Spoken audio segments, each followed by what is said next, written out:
Welcome to Heart Nurses, brought to you by the Preventive Cardiovascular Nurses Association. PCNA's mission is to promote nurses as leaders in cardiovascular disease prevention and management. I'd like to welcome our audience to today's episode, where I have two exceptional guests, and I'm going to allow them to introduce themselves to you. I'll you first. Okay. Hi, everyone. I'm Emily Jones. I'm a professor of nursing at the University of Oklahoma, Fran and Earl Ziegler College of Nursing. I'm also an endowed chair there in Child and Family Health Sciences, and that's primarily because of my role as a nurse scientist. I do work in indigenous maternal health. Excellent. And my name is Bailey DeBlasis. I work at the Ohio State University Wexner Medical Center. I have a background in social work and recently just kind of moved operational. Have been studying public health, or graduated in a public health program. So I do social work and operations for a transitions of care team. Well, we have a lot of expertise at the table today, and we're going to focus on a couple of different topics. And our first one is about the impact of social determinants of health, particularly on cardiovascular health outcomes. And so I'm hoping you can illuminate that a little bit more for our audience. And I'm not sure who would like to go first. Sure, I'll set the stage for us. In thinking about social determinants of health, I think right now nurses in a variety of care settings are very familiar with the term, and they might not have been a decade ago or especially 20 years ago.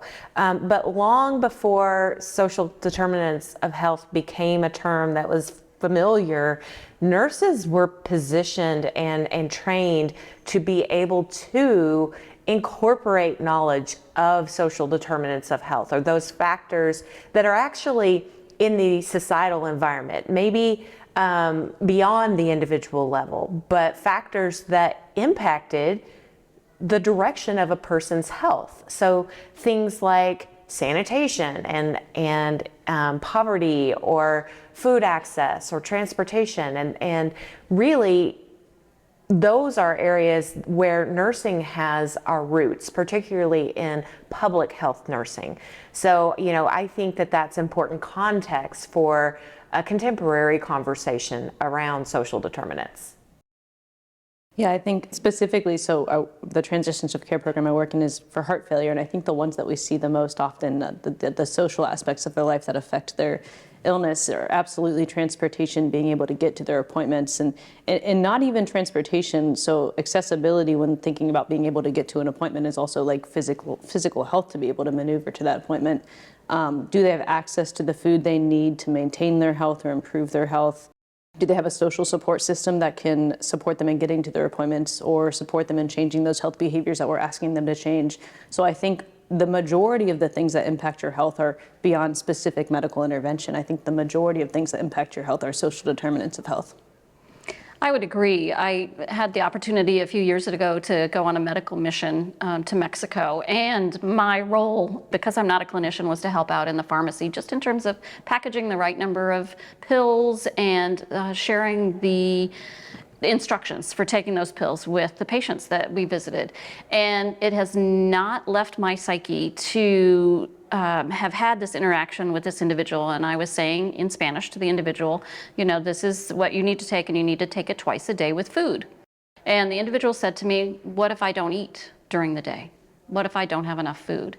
And it really was just striking to me that we kind of make assumptions about what's available in the community, what's available in the home, and you are so right that that's kind of baseline health, that if transportation is an issue, if food is an issue, if access to a safe place to walk, if even leaving your home is a safety issue, which it is for many of our patients, then all those other layers in Maslow's hierarchy and in healthcare, really just nobody's paying attention to those. So addressing those social determinants is really, really important. So let's talk specifically about transitions of care and how we can provide some best practices. And it doesn't matter what the clinical setting is. People are transitioning from one facility to another, maybe one healthcare professional to another. How can we make that as smooth as possible? I think when thinking about that question, there's two primary things that stand out. It's how can we be efficient, and also how can we be equitable, right? So how can we reach as many patients as possible, and also how can we reach the patients in the way they need to be reached?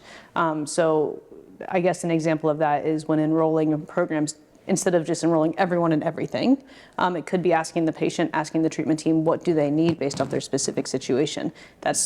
We're being responsible with our resources, we're being specific to the patient.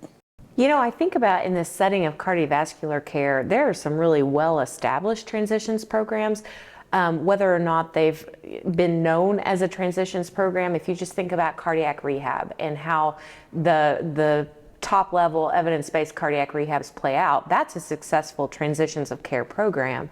However, we are in a place and time in this country where there's opportunities for all sorts of transition programs focused on lowering cardiometabolic risk that just don't exist. And one of these areas is in this space between perinatal or pregnancy and postpartum related health and the rest of life care that happens after that window.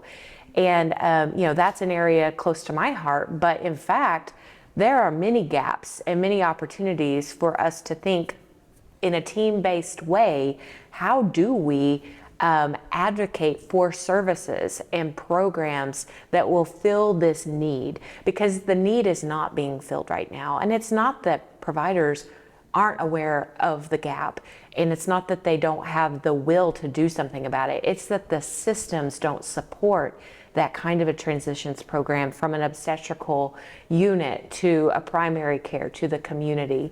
So there's all sorts of opportunities for us in this space.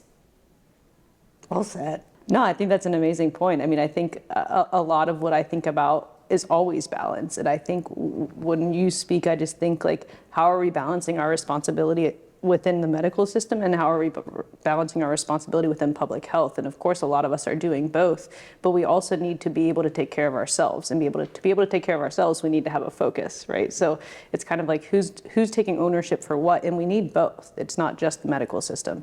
We need it. We need the structural support as well. So as we are headed to a quick break, I would like to thank Emily and Bailey for being here today to talk a little bit about how we can apply best practices to help all our patients no matter their circumstances. We will be right back. For more education, resources, and tools for your clinical practice, visit PCNA.net. You'll find CE courses, patient handouts, and more, all free to access. Visit PCNA.net. And we're back talking with Emily and Bailey about social determinants of health and how it can be a huge impact not only for our patients but also for what we do in clinical practice. And I'm hoping we could discuss just a little bit about how we can support those patients for whom their social realities have shifted, maybe leading to competing priorities such as I have to choose between food, medicine, and power this month. And just for our audience to keep in mind that this is not a one-time discussion with our people with whom we are working, that circumstances can change at any time. So it's important to be aware of this as time goes on, however you're interacting with these individuals. So how about it? What do you think?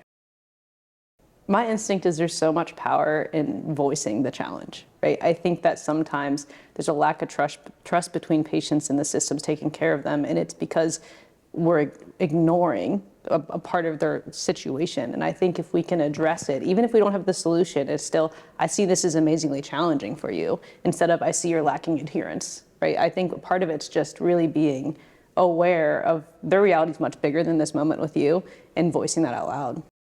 And Bailey, I love that you brought that up, the power in acknowledging, because I think too often in nursing and in healthcare, perhaps more broadly, for providers, it's a really uncomfortable thing Absolutely. to acknowledge something that may not be societally accepted, or there may be stigma or bias around it, not being able to afford food being a prime example. And yet I think the literature as of late has begun to talk about gaslighting that occurs in healthcare settings. And while it might not just look like overt gaslighting, I think it is if we act as though the education we're sharing with the patient in that moment is their reality, when we both know it's not.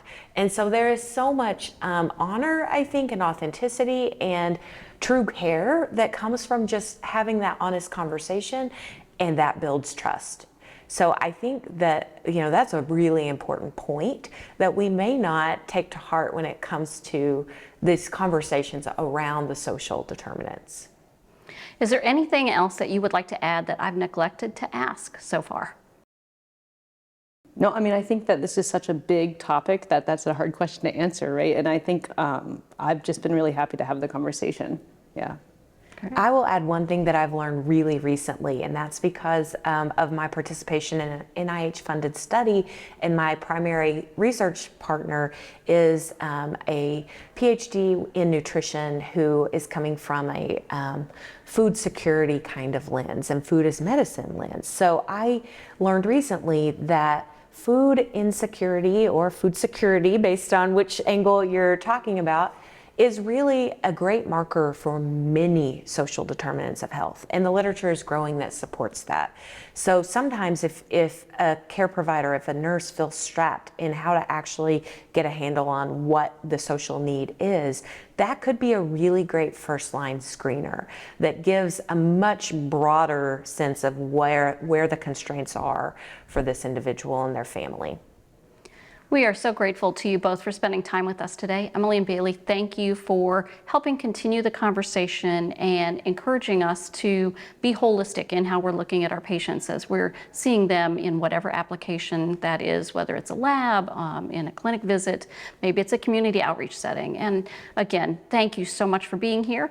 This is your host, Geraldine Warfield, and we will see you next time. Thank you for listening to Heart to Heart Nurses. We invite you to visit pcna.net for clinical resources, continuing education, and much more.